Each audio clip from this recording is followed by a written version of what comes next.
So it may be sounding like Ebony K. Williams has finally hit the wall. This is what she had to say about women and all y'all degrees y'all be earning. The reality that needs to be said out loud is that as black men age, their desirability increases.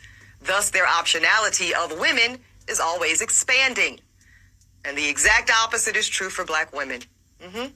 As we age, doesn't matter how much money we accumulate, our degrees or professional accolades, the reality is that our marriage and partnership market value is depreciating with every passing year. What a change of heart for Ebony. This is sounding kind of Kevin Samuels like, ain't it? I wonder if all the black women are going to risk the reaper on her like they did him. No matter how good we look, no matter how fit we are, men are still seeing primarily our presumed dwindling fertility as a knock against us. And speaking of fertility, that is another reason that I want younger black women to seek marriage and partnership in college or right after, if that's what they choose. Because the number of college-educated black men is so low when compared to black college-educated women that we're all going to be targeting the same small pool of men. Just so you know, women do that, whether it's college degrees involved or not. Like, whatever the top percentage of men are, all the women want them. So. And as we heard today, on most campuses, there's like 7 black women students for every 1 black man student. Y'all do the math. So here's my advice. If you are a young black woman in college and you know in your heart and in your head that you want to prioritize family, I suggest that you simultaneously pursue that MRS degree right along with that BA or JD. Because a handful of black college-age men that actually do desire to get married soon, and they do share that value system, and family is a priority for them too, y'all, that is an incredibly small pool, and it's shrinking as you get older. And by the time you reach my age, 40, you will be faced with different choices relating to life partnership and motherhood. Now, I'm not saying that delaying marriage or motherhood is a bad option, but it's one that comes with its own consequences. And our women deserve to know on the front end of their decision-making instead of on the back half. So if they deserve to know this information more so on the front end of their decision-making than on the back end of their decision-making, why is it that just a few months ago, Ebony K. Williams was the same woman telling all the black women that they can afford to forego partnerships and marriages that don't serve them and welcome single motherhood on purpose in the older years of their lives? Black women are availing ourselves to all of the options that our hard work and circumstances currently afford us. And that means that single motherhood by choice is going to be an option that more and more black women consider and even exercise. So anybody that's in their feelings about that can go ahead and start to process right now. Because black women that have the privilege to embark upon this expensive and oftentimes lengthy process will increasingly decide to forego marriages and partnerships that do not serve us and that are not in our best interests. So which one is it, Ebony? Because it can't be both.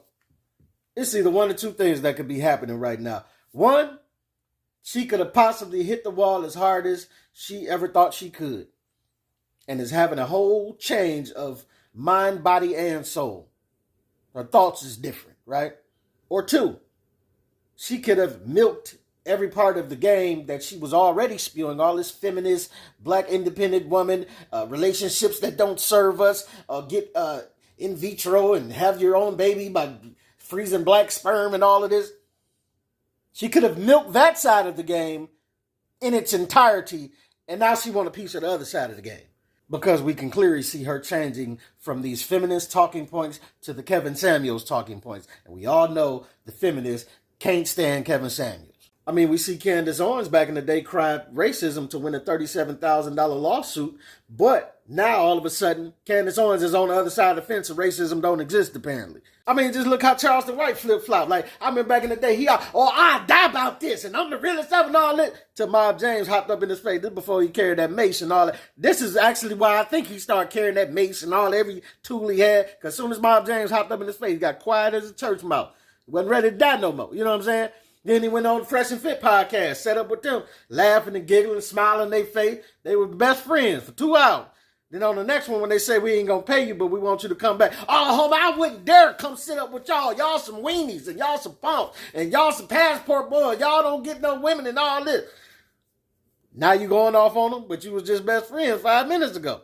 See, people flip-flop on whatever side that's getting them the clicks to get that bag. I mean, you seen Brittany Renner talking about how athletes is stupid and she on college campuses, talking about she looking for her next victim. Then she went on a crying tour. She cried, I let too many people into my body. My body's supposed to be precious and supposed to mean something to me. And I want to get my life together, right? Then you fast forward to a festival. She at the festival throwing that box at every celebrity in the place. And even the interviewer, she threw that box at. She milked both sides of that game. Then you see her pop out of it whenever she get ready to. You never know with these women, what angle they're taking. But O'Shea Duke Jackson made a good point as far as possibly it could be that wall that's hitting her because of her being rejected from a show that she definitely wanted to be on. Let's take a look at that. She wanted to be on Real Housewives of New York. Here's what happened. They didn't call her. This is exactly what she said telling Variety. I absolutely threw my hat in the ring, and the network went in another direction, which is their prerogative. But I did desire to continue on my journey, on the journey of sharing, listen to this, my life, my motherhood journey, my flourishing career, and my home buying experience. Hey, Ebony, can I tell you a secret real quick? Hi. No one cares! Now, I want you to listen to this about why she thought it was a slap in the face that she didn't come back for season 14. I thought it was a slap in the face. Every single one of my castmates from season 13 has been invited to participate in the Real Housewives, I think it's the reunion, except for me. So Ebony is starting to see that those executives don't care enough about all that feminist rhetoric that you were spraying before, and that it's not going to be the thing that's going to get you on the show to amp up ratings or whatever you thought it was going to do. I don't really know who's listening to Ebony K. Williams.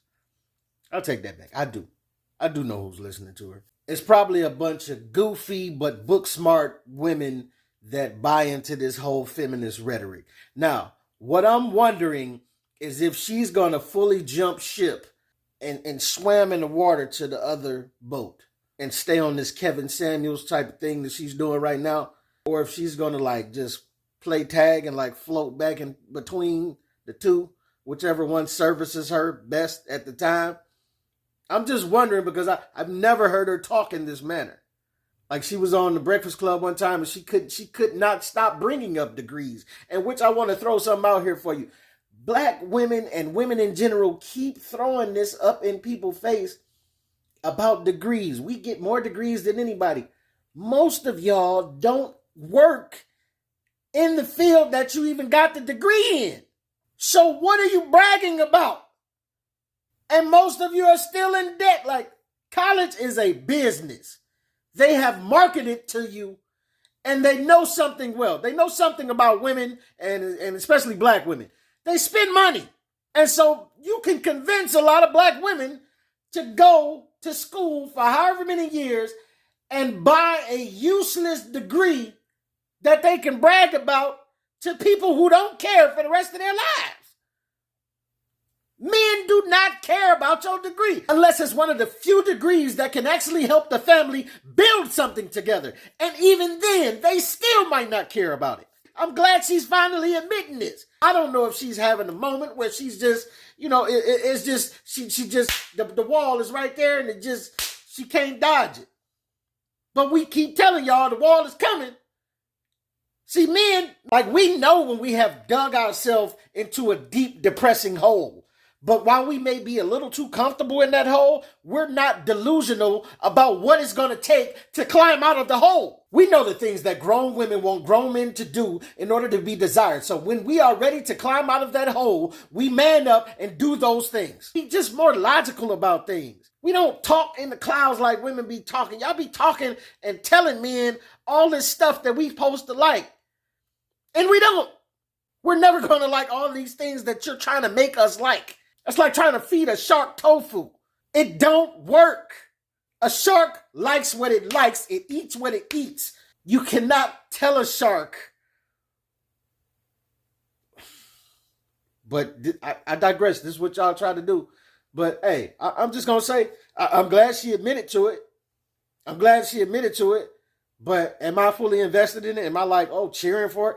No, because you didn't led black women on this whole pilgrimage. I don't even believe that you're fully invested in this new thing you're doing. I don't know who had you read this. If you decided to read this, I don't know where it's coming from. But we'll see. We'll see if you do the Brittany Renner and hop back on the other side once you had enough. If you do the Charleston White and keep pity patting, jumping from side to side, whichever side that the bags and the clicks is coming from, we'll see if you do that. You know what I'm saying? Because then I can know if you just out here to get these clicks or this money or whatever. Your money might be getting low. I don't know what it is. But, some people are glad that you telling. I'm glad that you telling the truth too. But do I really think the women gonna listen to you? Probably not. Probably not. We need more women to tell the truth. But hey, I'm gonna just see where you go with it. And I'm just saying, I'm not gonna stay in this mode or whatever. I just want to see where you go with it because you've been too invested in the feminist bull that you've been kicking for so long for me to just believe that you fully abandoned it now. But this your boy P. Cam. Y'all tell me what you think, what you don't think. Get at your boy.